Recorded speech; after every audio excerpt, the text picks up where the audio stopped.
Estamos en uno de los templos evangélicos en el municipio de Amatán, Chiapas, México, transmitiendo para todo el mundo y para todo el universo.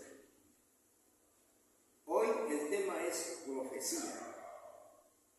Y para eso voy a leer Amós 3:7. Porque no hará nada el Señor sin que revele su secreto a sus siervos, los profetas. Y fue que mediante sus profetas Dios hizo escribir hace más de 2500 años y conservar por escrito hasta nuestros días profecías que abarcan aproximadamente 1/3 de la Biblia. En ellas se nombran las naciones y ciudades de aquella época y predijo lo que ocurriría a cada una de ellas a lo largo de los años.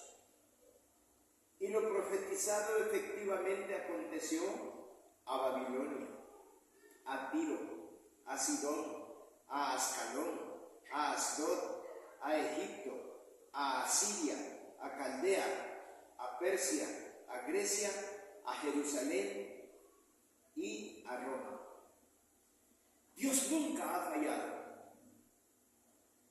Sus profecías son precisas. Asimismo hoy,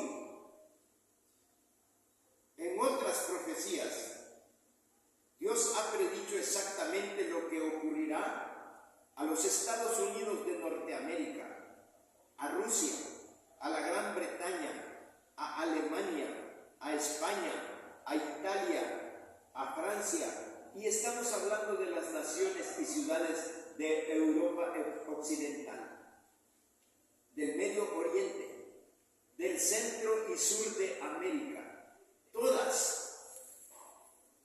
¿Por qué las mentes más brillantes del mundo ignoran el cataclismo sin precedente que se cierne sobre el planeta Tierra? ¿Por qué los que se dicen llamar profetas no lo han entendido?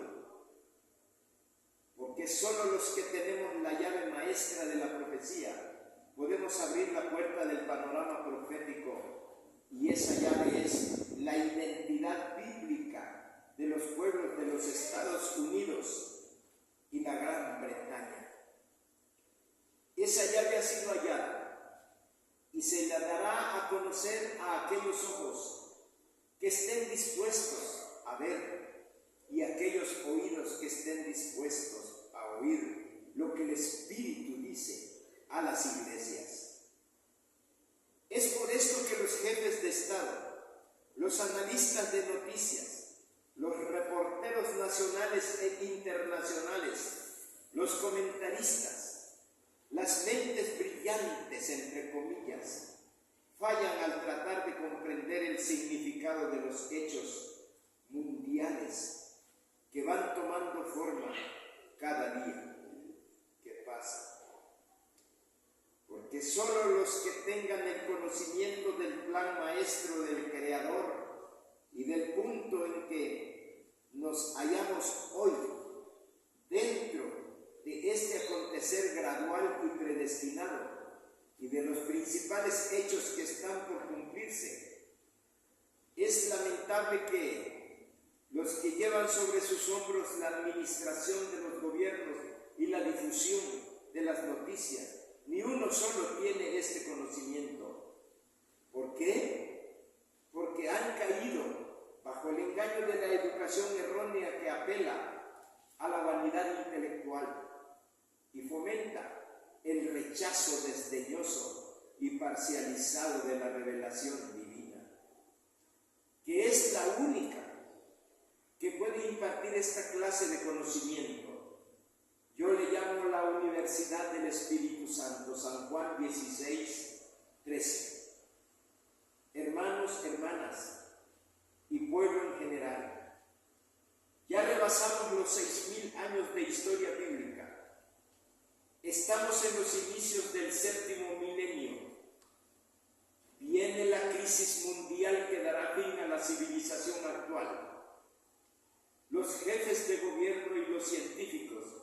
destacados dicen: hay que adaptarse a vivir bajo la amenazante sombra de las armas aniquilantes. No hay otra alternativa. La ciencia no ofrece soluciones. Los políticos y gobiernos no tienen la respuesta. Te invito a que te inscribas en la Universidad del Espíritu Santo de San Juan 16:13 y os hará saber las cosas que habrán de venir. Palabra de Dios. Daniel 12:8 al 10. Yo oí, mas no entendí. ¿Cuál será el fin de estas cosas? Respondió Dios: estas palabras están cerradas y selladas hasta el tiempo del fin. Y en este séptimo milenio, muchos serán limpios y emblanquecidos y purificados.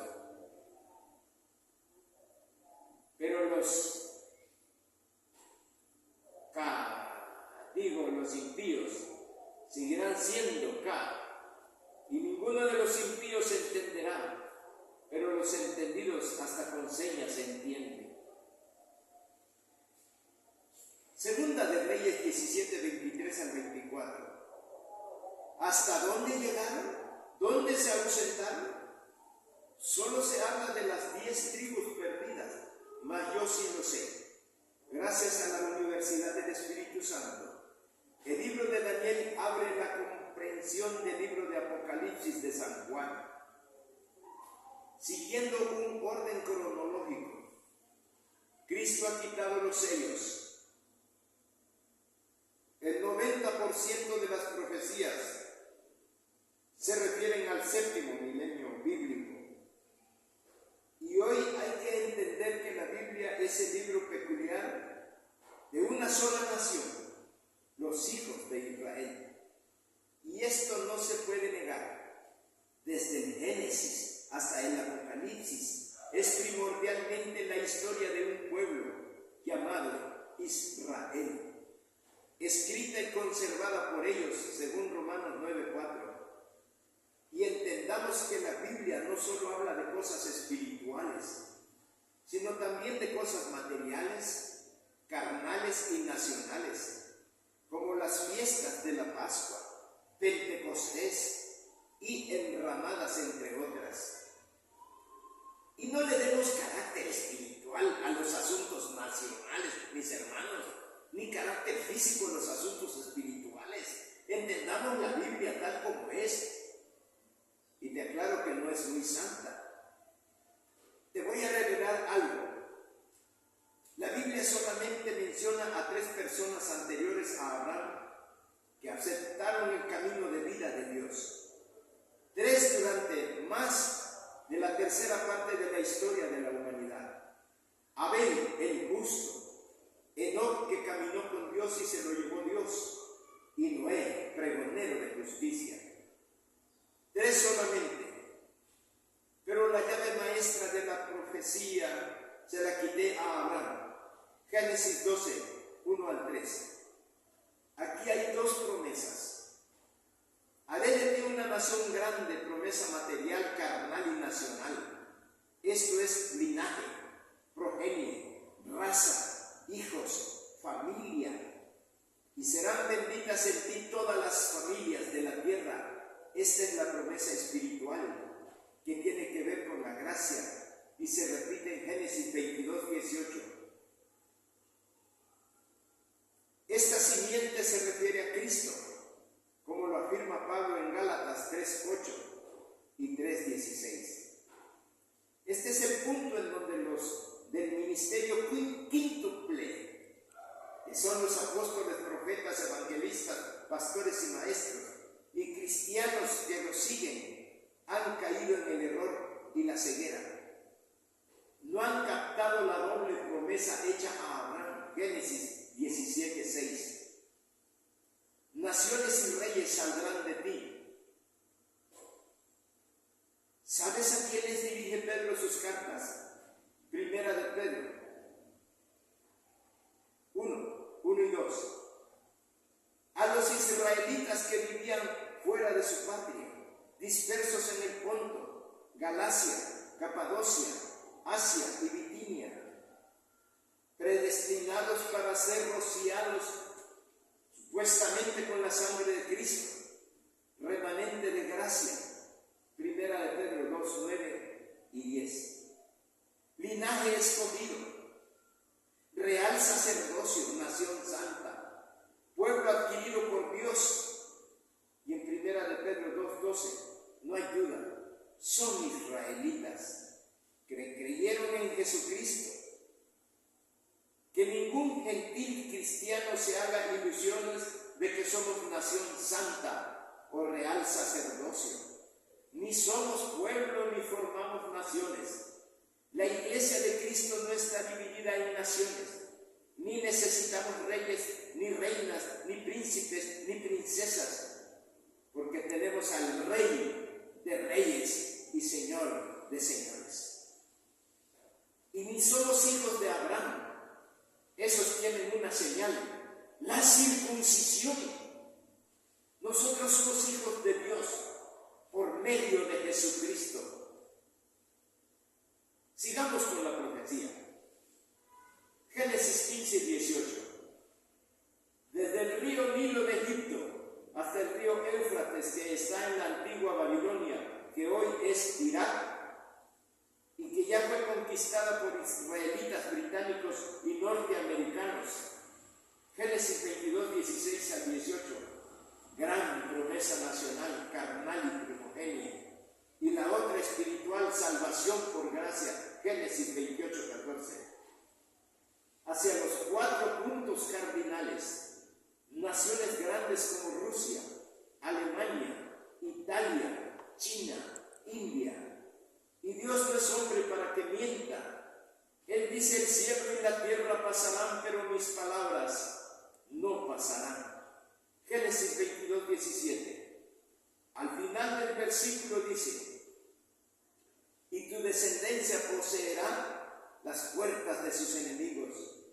Y una puerta es un paso estrecho por donde se entra o se sale. Y en términos internacionales, una puerta es un paso estratégico, como el canal de Panamá o el canal de Suez o el estrecho de Gibraltar.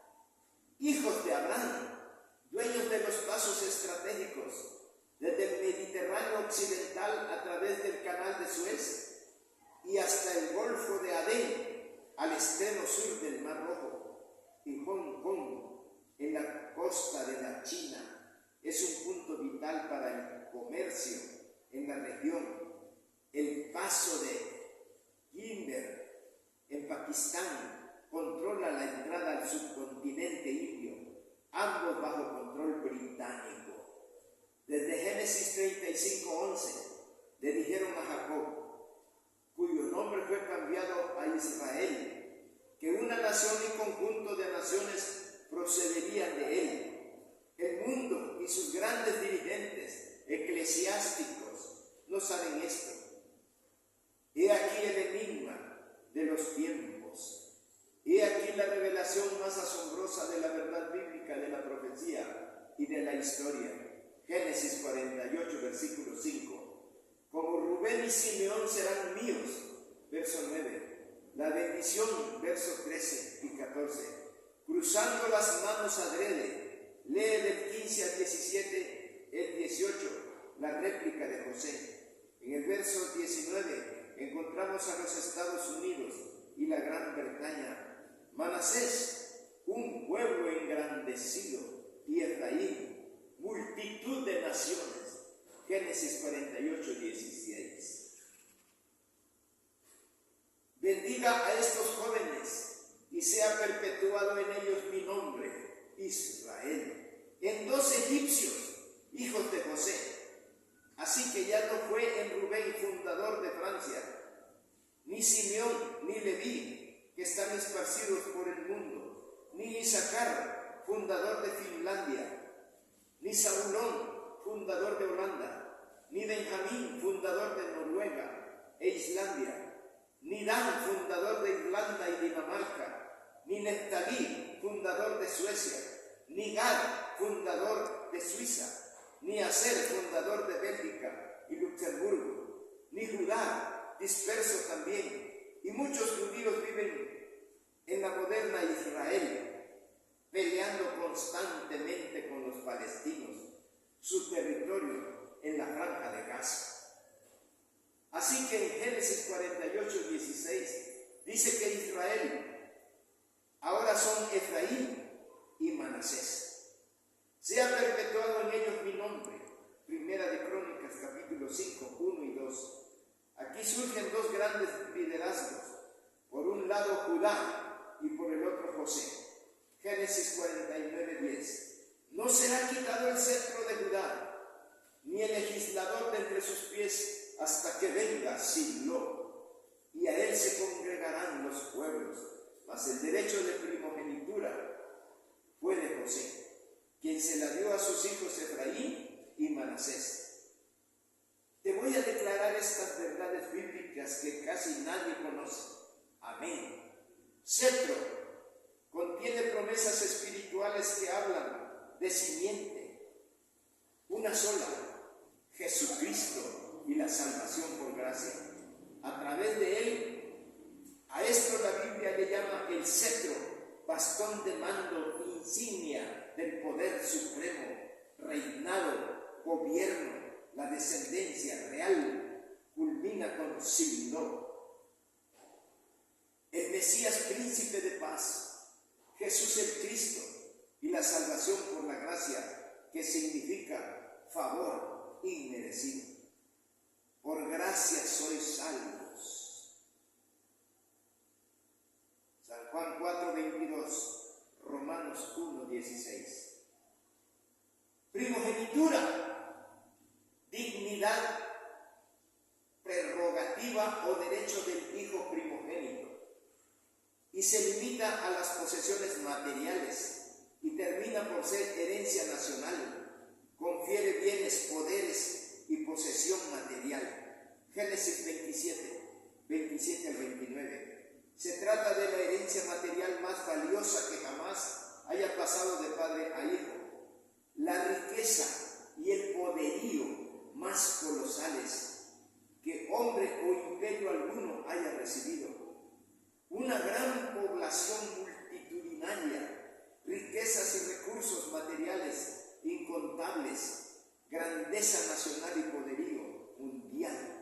Manasés, fundador de los Estados Unidos de Norteamérica, inició esa gran nación con 13 colonias, una por cada tribu de Israel, que son 12, y la tribu de Manasés, 13. Y Efraín, fundador de los países de habla inglesa, los que han formado la mancomunidad británica. Esta incluye a Canadá, Nueva Zelanda, Sudáfrica y Australia. Es por eso que los Estados Unidos e Inglaterra liderean a las naciones, tienen la primogenitura, tienen la paga suficiente. Sea perpetuado en ellos mi nombre.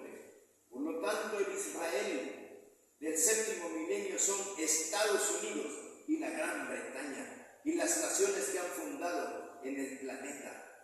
Génesis 49:22, cuyos vástagos, hijos, se extienden sobre el muro, pueblo colonizador que traspasan las fronteras nacionales, que se extienden al norte, al sur, al oriente y al poniente, cubren el globo y controlan los pasos estratégicos.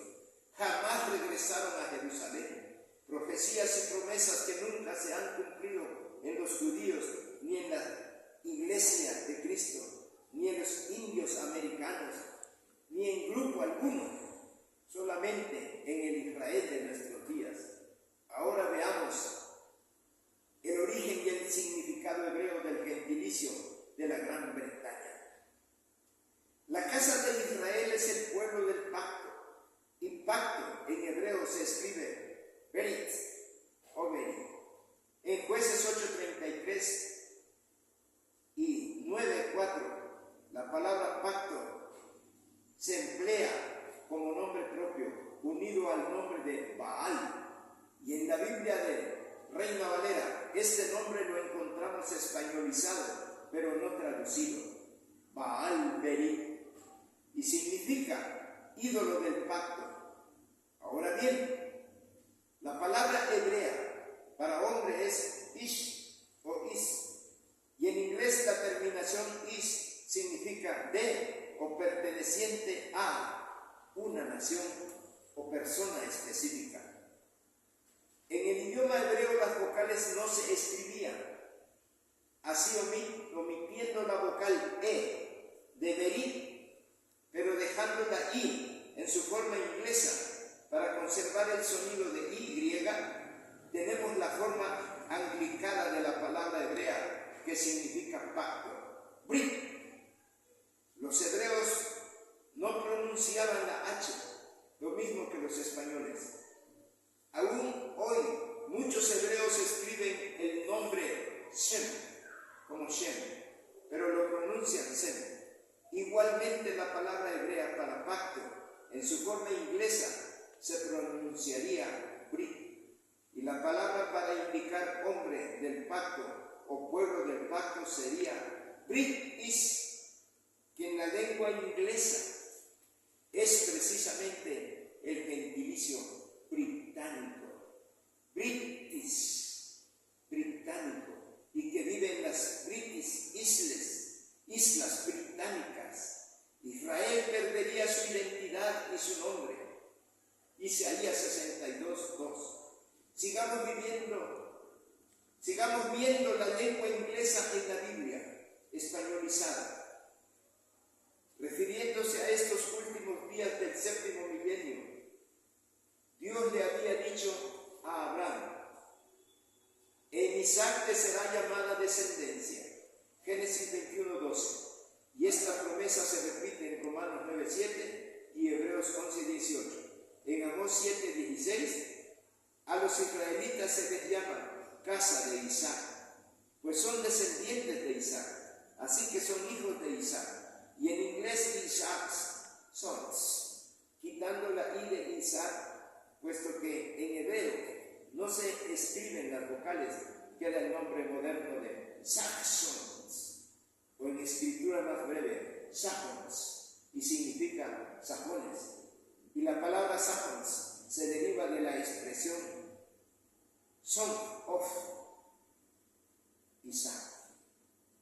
Cuando ésta pierde el prefijo y existe una gran confusión de los anglosajones con los antiguos sajones o germanos que aún viven en Alemania, quienes derivan su nombre del idioma alto alemán, Sach, espada o cuchilla. Esos alemanes eran un pueblo totalmente distinto de los anglosajones, y la misma palabra revelada, una mezcla de sajones con ingleses, anglosajones de la Gran Bretaña. Después de la muerte de Jacob y sus 12 hijos en Egipto, sus descendientes aumentaron de 2 a 3 millones en 230 años, pero fueron esclavizados, y fue cuando Dios levantó a Moisés para sacar de Egipto a los hijos de Israel. Y cuando llegaron al monte Sinaí en el desierto peninsular, Dios hizo un pacto con ellos y los estableció como nación, su nación entre todas las naciones del mundo. Y su gobierno era teocrático, con leyes civiles y espirituales procedentes directamente de Dios, y los gobernaba por medio de jueces. Así que el reino de Israel era a la vez iglesia y estado. Hechos 7:38. Los israelitas formaron la iglesia en el desierto, ya que la palabra congregación tiene el mismo significado de eclesia, reunión de las cosas dispersas. Dios fue para ellos su rey durante varias generaciones. Después del éxodo de Egipto, léelo en José y Jueces, cada tribu vivía en su distrito, y los levitas, una tribu sacerdotal, se mezclaban entre las tribus, y los hijos de José, Efraín y Manasés, ocupaban los nombres de Rubén y Simeón. La primogenitura y el cetro permanecieron dentro de esta nación. A los hijos de Israel no les gustó el gobierno teocrático y pidieron un rey físico. 1 Primera de Samuel 8, 5, 9. Pero Saúl, el primer rey de Israel, fracasó y Dios lo desechó. Entonces Dios eligió como rey a David en lugar de Saúl. Salomón, hijo de David, también se sentó en el trono de Dios, porque Dios era el rey de Israel. Primera de Samuel 8, 4 al 20. Así que los reyes humanos se sentaron en el trono del eterno Señor Jesucristo, quien estaba con el Padre desde antes que el mundo fuera. San Juan 1, 1 y 2 y 14, San Juan 17, 5, Apocalipsis 5, 5, Apocalipsis 22, 16. Yo soy la raíz y el linaje de David, la estrella resplandeciente de la mañana. Cristo es al mismo tiempo raíz y linaje, y puesto que es raíz, el trono le pertenecía antes que nacieran los reyes humanos, pero como humano e hijo de José y María, sería por herencia carnal, se hizo acreedor al trono de David. Lucas 1, 30 al 33. Y el Señor Dios le dará el trono de David su padre. ¿Dónde se encuentra aquel trono hoy? La Biblia presenta una serie de reyes descendientes de David, una dinastía que perpetuaron hasta el año 585 a.C. En ese año el rey Sedequías, último del relato bíblico, fue capturado por el ejército del rey Nabucodonosor de Babilonia, y todos sus hijos fueron muertos. Y pasaron 600 años después de la muerte del rey Sedequías hasta el nacimiento de Jesucristo, quien reinó durante todas estas generaciones entonces. Salmo 89, 1 y 4. Todas las generaciones. Entonces el trono de David sobrevivió a la muerte de Sedequías y sus hijos. Y en nuestra generación actual, donde hay un descendiente de David sentado en línea de sucesión, sentado en el trono de David y reinando sobre los hijos de Israel. Y hablamos de la descendencia de David, que habrían de ser reyes, una línea real. Salmo 89, 30 al 37. Luego Israel y Judá formaron dos naciones.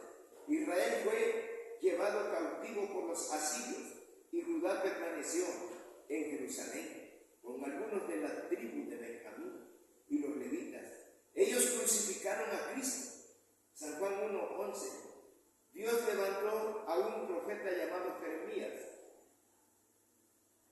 1:10, y le dijo: arrancar, destruir, arruinar, derribar, edificar y plantar.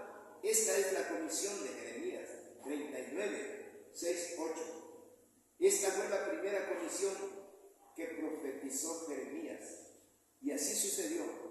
Veamos la segunda parte, Jeremías 41 al 6.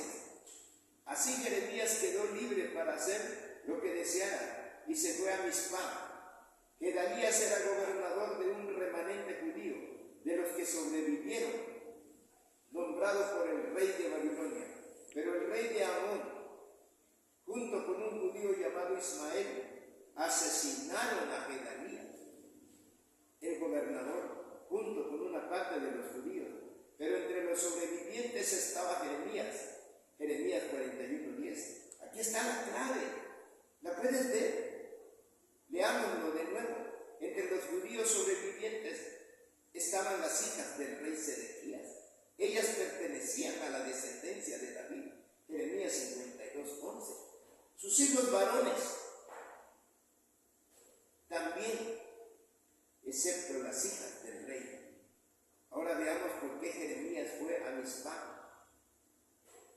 Después de un tal Joanán reemplazó a Ismael. Jeremías 42, 1, 3. Pero no eran sinceros, solo emocionados. Pero Dios habló a través de Jeremías y les dijo que no fueran a Egipto. Jeremías 43, 2. Jeremías 43, 5 al 7. Ahí iban las hijas del rey. Jeremías 45, 1, 5. Baruch, pero a ti te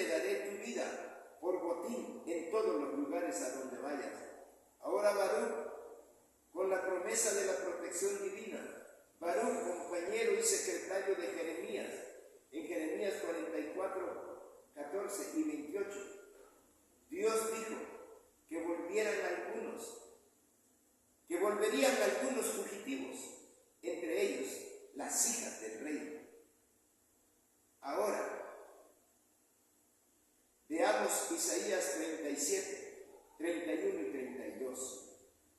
Volverá a echar raíz abajo y dará fruto arriba. Isaías 37 y Segunda de Reyes 19. El remanente que escapó con Jeremías y Baruch y al menos una de las hijas del rey Sedequías echará raíz abajo y plantarse de nuevo. Ezequiel 17, 22 al 24. Dios mismo dice: tomaré yo del cogollo de aquel alto cedro y lo plantaré del principal de sus renuevos. Cortaré un tallo y lo plantaré sobre el monte alto y sublime. Un tallo, una descendiente del rey Sedequías, una hija, una joven princesa judía de la descendencia real del rey David y su trono. Se plantaría de nuevo. ¿En dónde?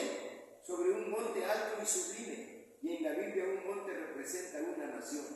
Ezequiel 17, 23. Así que a través de esta princesa judía, el trono se plantaría en Israel. Isaías 37, 31 al 32. ¿Y cómo? La princesa se casaría y tendría hijos. Ezequiel 17, 23. Judá, el árbol elevado, levante el árbol bajo. Israel había sido un árbol bajo. Mas ahora sería exaltado como una nación próspera, con un rey de la dinastía de David. Hice secar el árbol verde, Judá, e hice reverdecer el árbol seco, Israel. Israel con más de 4 siglos de independencia en lo que hoy es Irlanda, de modo que ya tenía un linaje real, al cual se injertó la hija de Sedequías. Los israelitas irlandeses eran una colonia antigua que no habían ido al cautiverio en Asiria. Efraín y Manasés, ahora Israel de Dios, poseedoras de la primogenitura, crecerían con el tiempo. Amós 9, 8 al 9. Amós escribió en tiempos del 13º rey de un tal de 19. Es un total de 19 que hubo en la casa de Israel. Claramente dice que Israel habría de zarandearse entre las naciones y perder su identidad, pero Dios los protegería. No caería ni un granito a tierra. ¿Dónde están ubicados? Oseas 12:1. Efraín sigue al solano. El solano es el viento del oriente que sopla hacia el oeste. Así que Efraín se dirigió al oeste desde Asiria. Salmo 89, 25. Cuando Dios juró a David que perpetuaría su trono, dijo asimismo: pondré su izquierda sobre el mar y el trono se plantaría sobre el mar. Jeremías 3, 18. Israel y su primogenitura llegarían a una nueva tierra propia. Segunda de Samuel 7, 10 y Primera de Crónicas 17, 9. Y Jeremías tuvo la comisión de plantar el trono entre ellos, para que de ahí no sea removido.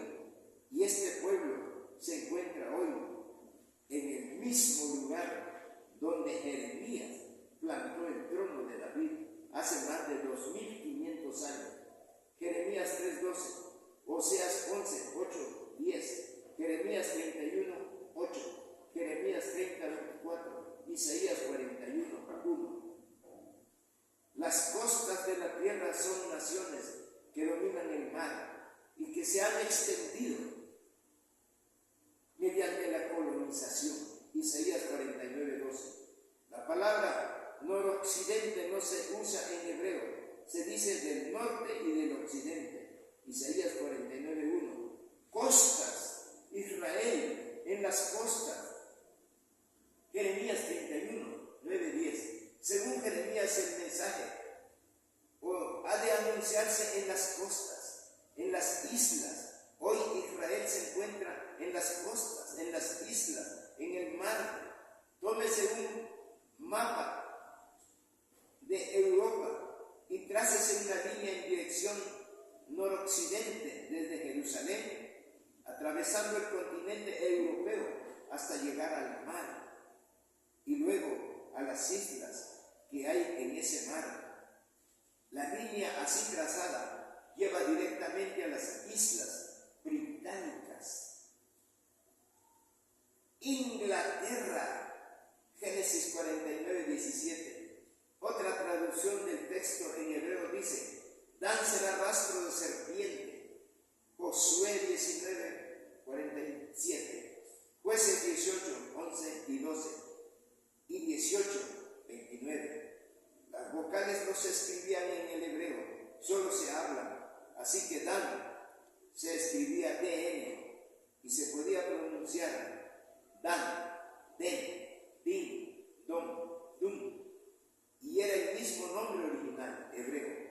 Jueces 5:17. Junto a las naves marineros, cuando Asiria capturó a Israel, los danitas abordaron sus naves y viajaron rumbo al occidente por el mar Mediterráneo. Y al norte de Irlanda, ahí está su rastro, en las costas del Mediterráneo. Den, Don y Din.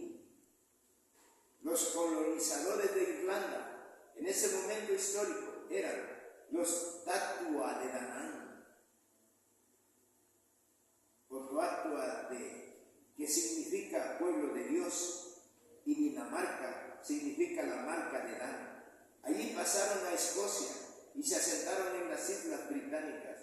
Veamos un poco de la historia de Irlanda. En el año 569 a.C., fecha en que Jeremías plantó el trono, llegó a Irlanda un anciano patriarca de cabellos blancos, llamado a veces un santo. Con él vinieron una princesa, hija de un rey oriental, y un compañero de nombre Simón Brach. La ortografía de este nombre varía en los distintos textos históricos: Brech, Brach o Barach. La princesa tenía nombre hebreo, Tea Tefi, y le decían Tefi. Esta Tea Tefi era hija del rey Sedequías, y el anciano de cabellos blancos era Jeremías, y su compañero era Baruch. Jeremías 45, 2 al 5. Entre el grupo real se encontraba el hijo del rey de Irlanda, que había estado en Jerusalén durante el sitio, y había conocido ahí a Tea Tefi, y se casó con ella. Poco después del año 585 a.C., cuando cayó la ciudad, los acompañaba su hijo de 12 años. Además de la familia real, Jeremías llevaba consigo algunas cosas notables, entre ellas un arpa, un arca y una piedra maravillosa llamada Liafaí, o piedra del destino. Y aunque el hebreo se escribe de derecha a izquierda y el español y el inglés se escriben de izquierda a derecha, Liafaí se pronuncia igual cuando escrito en cualquiera de las dos formas. Y muchos reyes de Irlanda, Escocia e Inglaterra han sido coronados sentados sobre esta misma piedra, entre ellos la reina actual. La piedra Liafaí, y hace hoy en la abadía, ahí está, de Westminster, en Londres, Inglaterra. Y el trono de la coronación está construido alrededor, y sobre ella, al lado, hay un letrero que dice: la piedra del pilar de Jacob. Ver Génesis 28, 18. El esposo real de la princesa hebrea, Tea Tefi, recibió el título de Herremón cuando ascendió al trono de su padre, y el hijo de Herremón y de la princesa hebrea se mantuvo en el trono de Irlanda, y sus mismas dinastías permaneció sin interrupción con todos los reyes de Irlanda. Y cuando fue derrocado se pasó a Escocia, y derrocado nuevamente pasando a Londres, Inglaterra.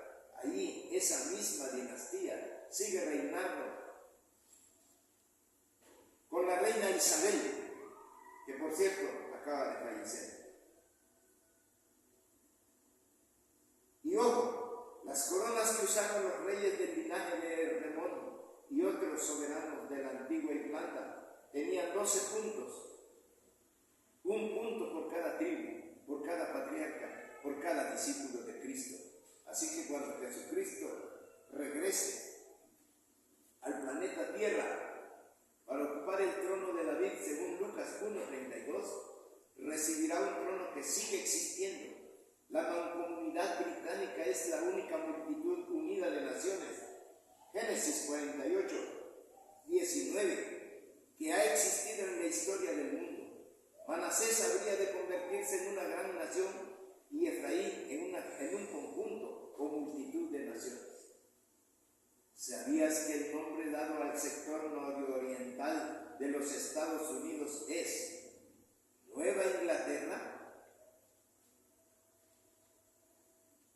Esto continuará más adelante, pero ya tienen la identidad de los Estados Unidos de Norteamérica y de Inglaterra. Ellos son los israelitas de hoy. Ellos son los que pertenecen a ese pueblo, el pueblo de Dios. Nosotros somos de Jesucristo, de la iglesia de Cristo.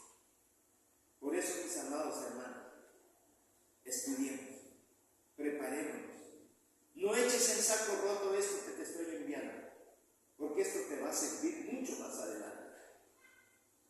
Que Dios te bendiga en todo. Recibe saludos desde Chiapas. Aquí estamos. Somos tus hermanos en Cristo Jesús.